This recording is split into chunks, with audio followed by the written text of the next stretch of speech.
Salut les Anacalypsiens, bienvenue dans cette nouvelle vidéo d'Anacalypsie. Aujourd'hui, on va parler de NXT du 4 juin, qui a été un épisode plutôt sympa. Voilà, honnêtement, c'était sympa.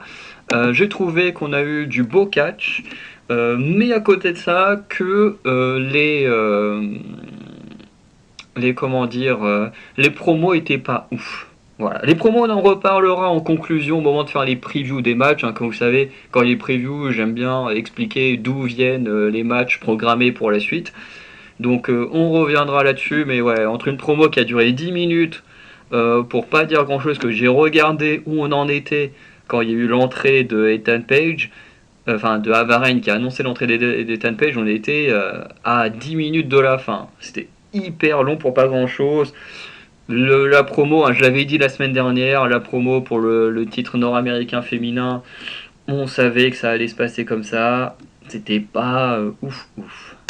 Du coup, on a commencé avec un match entre Stevie Turner, on voyait catcher, enfin, dans mon cas, que je voyais catcher pour la première fois, et du coup, Jordynne Grace, que je voyais pour la première fois faire un match simple, puisque la seule fois que j'ai vu Jordynne Grace, c'est au Royal Rumble de cette année. Ouais, c'est cette année qu'elle est venue.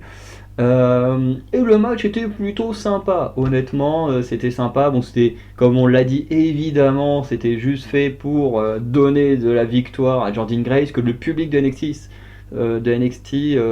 s'habitue à Jordynne Grace avant ce match de championnat, parce que tu peux pas la foutre dans le championnat et ne pas montrer comment elle catch et que le public s'habitue à elle, même si c'est qu'un seul match, ça te permet déjà de voir un peu de quoi elle est capable et tout. Et c'était très cool, honnêtement c'était très cool. Alors c'est très dommage pour Stevie Turner qui n'a pas pu montrer grand chose en termes d'offense puisqu'elle va tenter des choses.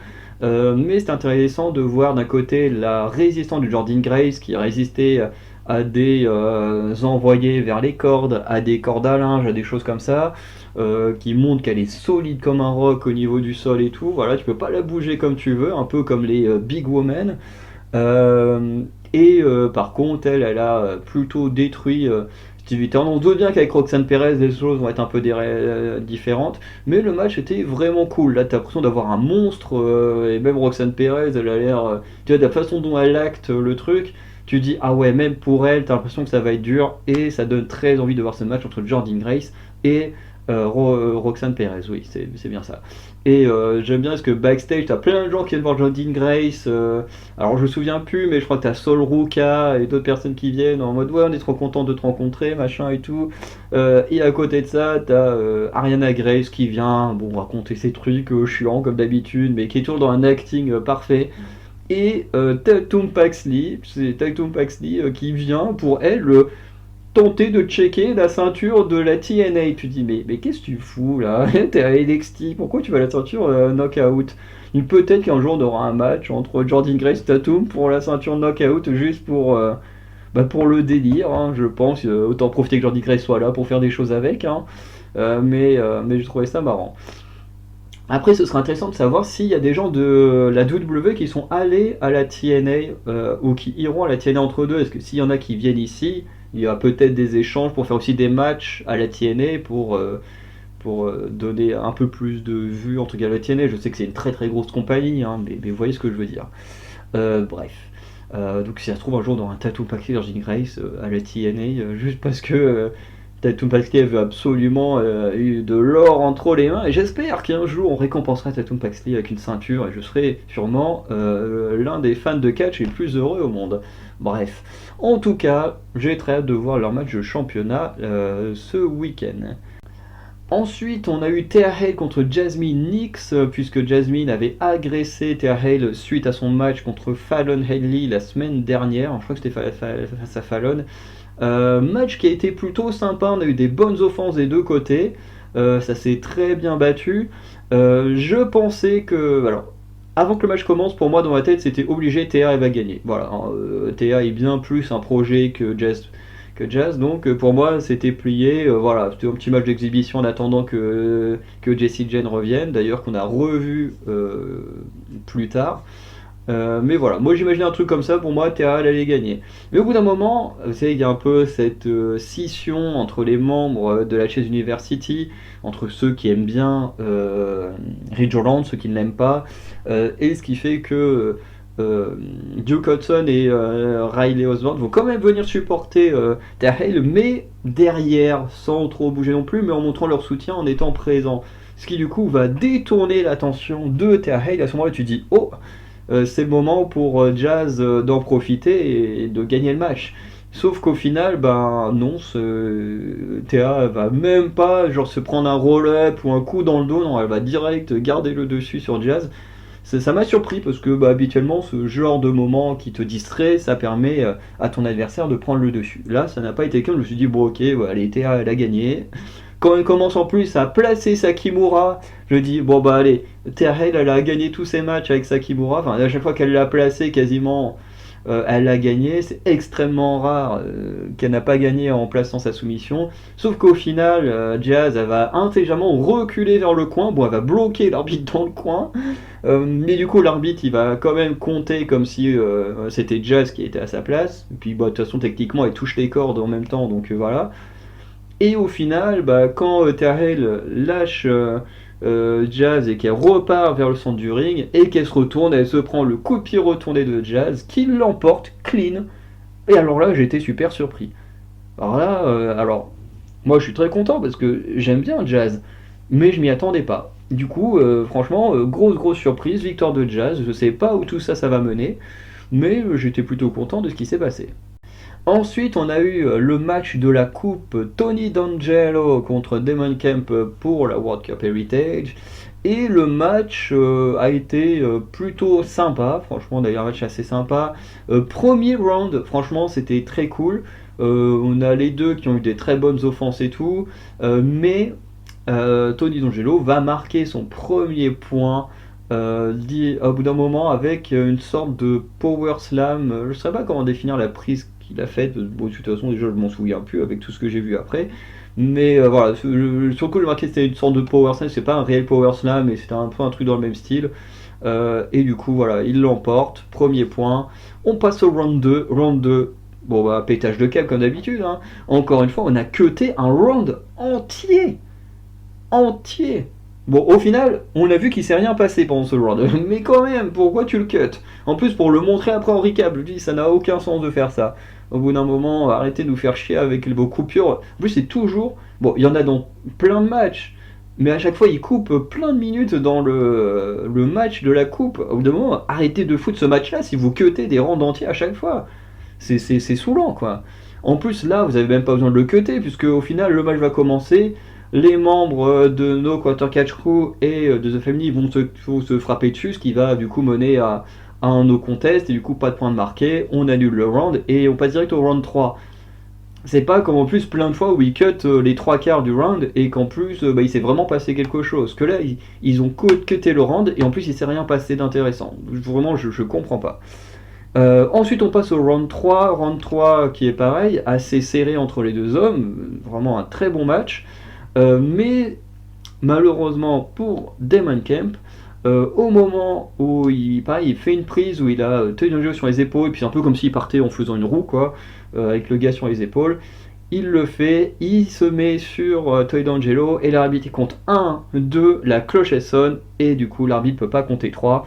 Mais techniquement, Damon Kemp aurait pu marquer son premier point, mais bah, malheureusement, il a fait son tombé trop tard.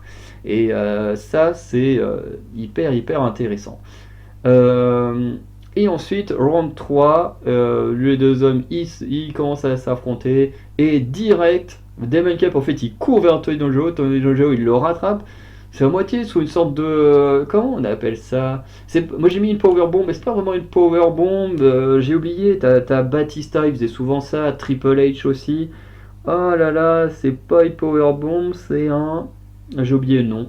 Vous l'aurez, mais du coup, avec cette prise-là, c'est un peu dans le même style, hein. C'est tu chopes, tu soulèves, boum, tu dégommes au sol et puis c'est tout, quoi. Mais du coup, Toy dans le Gilo marque son deuxième point et du coup conserve la coupe Heritage au sein de The Family. Et c'était un match vraiment très cool. Damon Camp a montré de très belles choses. mais malheureusement ne marquera pas de points. Et d'ailleurs, je crois que depuis que Noam Dar est avec la coupe, je me demande si c'est pas le tout premier match où la coupe est gagnée par quelqu'un qui met un 2-0. Je crois que c'est la première fois. Mais je veux pas dire de conneries hein, depuis l'arrivée de Noam Dar, mais j'ai pas de souvenir qu'une personne ait marqué 2 points sans que l'autre puisse en marquer. Bref, en tout cas, c'était cool. Ensuite, on a eu Easy Dame contre Natalia, hein, le match pour lequel j'ai eu le moins d'intérêt de tout le show. Hein, voilà, Natalia, Easy Dame. Bon, le truc intéressant, c'est que Natalia a combattu Kiana James à Raw lundi soir, et c'est marrant que le lendemain à NXT, elle affronte du coup Easy Dame, qui était l'ancienne partenaire de Kiana James, enfin, plutôt une sorte de garde du corps partenaire. Donc c'est assez marrant qu'en 2 jours elle affronte les deux anciennes amies. Donc ça c'était cool. Mais du coup, bah, Natalia aura perdu contre Kiana James et ici elle arrive à battre Easy Dame avec un petit paquet tout simplement. Mais voilà, le match a pas été très long, c'était pas non plus hyper intéressant. On a eu, je suis même pas sûr qu'on ait eu des très belles choses à voir en vrai. Hein. C'était sympa sans plus, hein. Je pense qu'il n'y a pas besoin de rester trop longtemps là-dessus. Et ensuite, hein, le dernier match de la soirée, ça a été un 3 contre 3 un peu chelou. Puisqu'en gros, il y a eu cette promo pour mettre en avant les participantes au leader match qui déterminera la première championne nord-américaine. Et comme j'ai dit, ça s'est passé comme à chaque fois qu'on a ce genre de match. Donc par exemple, avant les Iron Forever Challenge ou ce genre de choses, où en gros, t'as juste tous les membres du match qui sont présents, qui sont en mode oui, c'est moi qui vais gagner parce que moi gna gna gna. Non, c'est moi qui vais gagner parce que moi gna gna gna. Non, c'est moi qui vais gagner parce que moi gna gna gna. C'est chiant, je déteste ces promos. Ça ne fait absolument rien avancer. Ensuite, à chaque fois, ça finit tout le temps en baston. Alors ceux qui aiment que les promos finissent en baston, c'est très bien. Mais moi, j'en suis pas spécialement le plus friand. Quand il y a vraiment quelque chose qui mène à vraiment avoir une baston, je dis ok. Mais sinon, bah, je suis pas vraiment pour. Là, voilà, c'est juste chacun se met en avant et puis vas-y, on se casse tous la gueule et puis on verra dimanche qui gagnera le titre. Voilà, c'est pas ouf, franchement, ce qui se passe là-dedans, quoi. Mais bon, on est habitué maintenant avec NXT d'avoir tout le temps ce genre de promo avant ce genre de gros match comme ça. Et du coup, ce qui fait que Mr. Stone, qui commence à moitié à travailler avec Ava Raine, du coup, a annoncé un Six-Woman Tag, donc 3 contre 3. Et moi, je m'attendais à une team heel contre une team face. Donc d'un côté, Lash Legend, Fallon Henley et Jayda Parker contre Michin, Sol Ruka et Kelly Jordan. Sauf qu'au final, les équipes sont pas du tout comme ça, mais en même temps, elles sont plutôt bien réfléchies. Parce que d'un côté, on a Lash Legend, Kelly Jordan et Fallon Henley, en sachant que Fallon Henley et Kelly Jordan sont en rivalité, enfin, du moins, les deux étaient d'anciennes amies qui ne s'entendent plus. Et de l'autre côté, on a Jayda Parker, Michin et Sol Ruka. Donc, Sol Ruka, un peu comme Lash Legend, c'est un peu en dehors du truc, mais Jayda Parker et Michin ont l'air d'avoir des mauvaises accroches entre les deux. Donc voilà, ça crée de deux côtés des personnes qui peuvent plus supporter, plus une personne un peu, je vais pas dire osef, mais voilà, qui n'a rien à voir dans les conflits. Enfin, les conflits entre deux personnes. Bref. Du coup, le match en vrai était plutôt sympa. Franchement, j'ai bien aimé le match. Ça a été un peu dans tous les sens au bout d'un moment. Mais j'ai bien aimé parce que bah, d'un côté, au début, on a mis très longtemps avant de faire rentrer Sol Ruka. D'ailleurs, j'aime beaucoup le moment où Michin, d'ailleurs, je pense que c'est le meilleur match de Michin que j'ai vu pour l'instant. Je pense que dimanche, ce sera encore mieux. Mais franchement, Michin, j'ai bien aimé dans ce match. Parce que je l'ai beaucoup critiqué avant, donc je dois le dire, j'ai bien aimé ce que Michin a fait dans ce match. D'ailleurs, j'aime beaucoup son comportement vis-à-vis de Jayda Parker. Tu sens vraiment que les deux ne peuvent pas se supporter.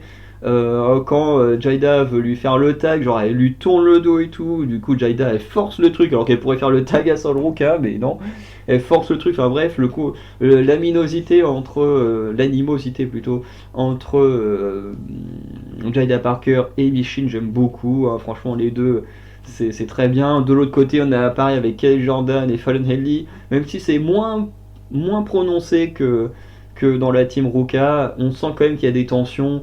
On sent que quand Lash Legend et Finally font leur truc de heal, notamment avec Lachin qui va bloquer, je sais plus, je crois que c'est Michin qui a bloqué dans les cordes pour que, bah, vous savez, Finally fasse son truc où il court, il glisse sous la corde et après, paf, elle envoie sa droite à l'extérieur du ring.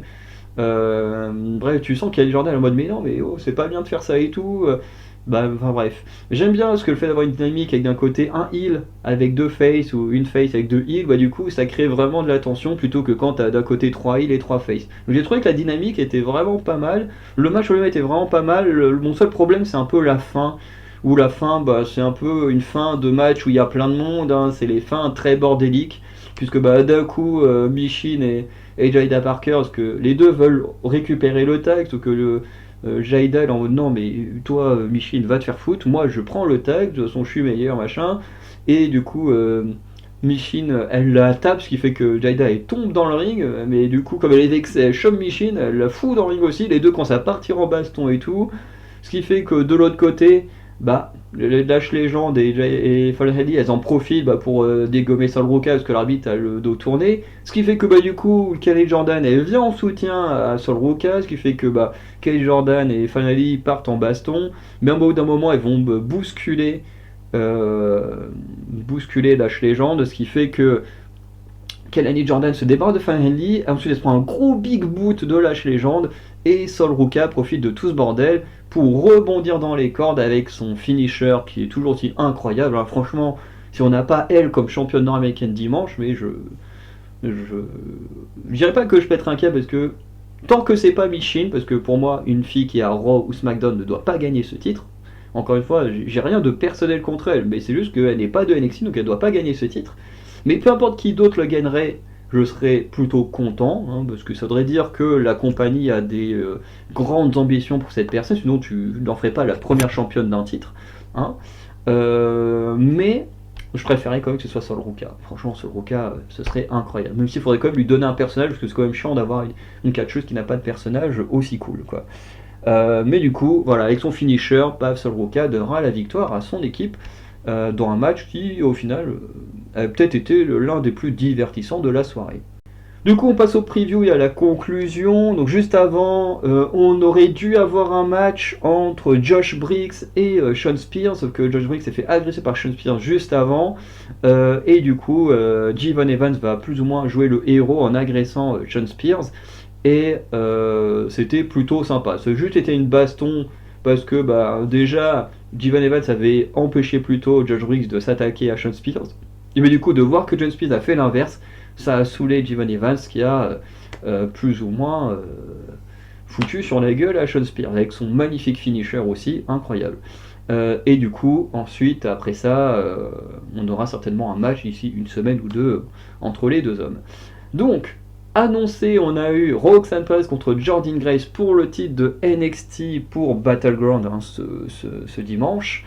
Que j'ai très hâte de voir. Le ladder match, Sol Ruka, Michin, Kelly Jordan, Lash Legend, Fallon Henley et Jada Parker pour être la première championne nord-américaine. Pareil, très très hâte de voir ça en espérant que ce soit Sol Ruka. Ensuite, on a eu Axiom et Nathan Fraser contre Z aussi. Enfin, plutôt on aura pour les titres par équipe de NXT. Voilà, donc on a vu pareil une petite vignette un peu plus tôt où pendant que Axiom et Nathan Fraser étaient dans un petit camion là avec de la marchandise, avec des fans, se sont fait agresser par Z aussi, ce qui mènera du coup à vraiment officialiser le match entre les deux équipes. Ensuite on aura Wesley contre Bafemi contre Joe Coffey pour le titre nord-américain.